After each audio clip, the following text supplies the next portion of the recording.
Hi hello welcome back to our channel. അപ്പോൾ എല്ലാവരും സുഖമായിട്ടും സേഫായിട്ടിരിക്കുകയെന്ന് വിശ്വസിക്കുന്നു. നമ്മളും സുഖമായിട്ടിരിക്കുന്നു. ഇന്ന് നമ്മൾ പോകാൻ പോകുന്നത് ഇവിടെ കോഴിക്കോട് ജില്ലയിലെ സരോവരത്തിനടുത്ത് ഒരു എക്സിബിഷൻ നടക്കുന്നുണ്ട്. അത് മറൈൻ വേൾഡിൻ്റെ വെറൈറ്റി ടൈപ്പ് ഓഫ് ഫിഷസിൻ്റെ അണ്ടർ വാട്ടർ ടണൽ എന്നൊരു അക്വേറിയൊക്കെ അടങ്ങുന്ന ഒരു എക്സിബിഷനാണ്. നമ്മളത് കാണാൻ വേണ്ടിയിട്ടാണ് പോകുന്നത്. പോയത് ഫസ്റ്റ് എൻട്രൻസിൽ തന്നെ കുറേ വെറൈറ്റി ടൈപ്സ് ഓഫ് ബേർഡ്സൊക്കെ ഉണ്ടായിരുന്നു.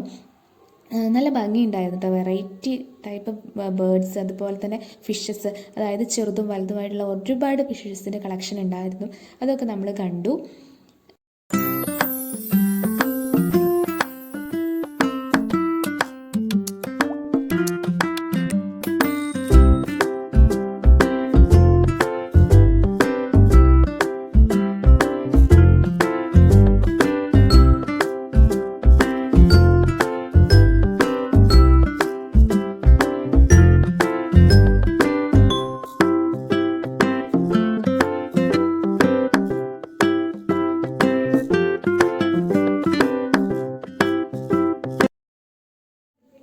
ആദ്യക്കുട്ടൻ ഇത് ഫസ്റ്റ് എക്സ്പീരിയൻസ് ആണ് കേട്ടോ. ഒരുപാട് മീനിനെ ഒന്നിച്ച് കണ്ടപ്പോൾ അവൻ്റെ എന്താ സന്തോഷം വെച്ചാൽ പറയാതിരിക്കാൻ വയ്യ. അവൻ നന്നായിട്ട് എൻജോയ് ചെയ്തു.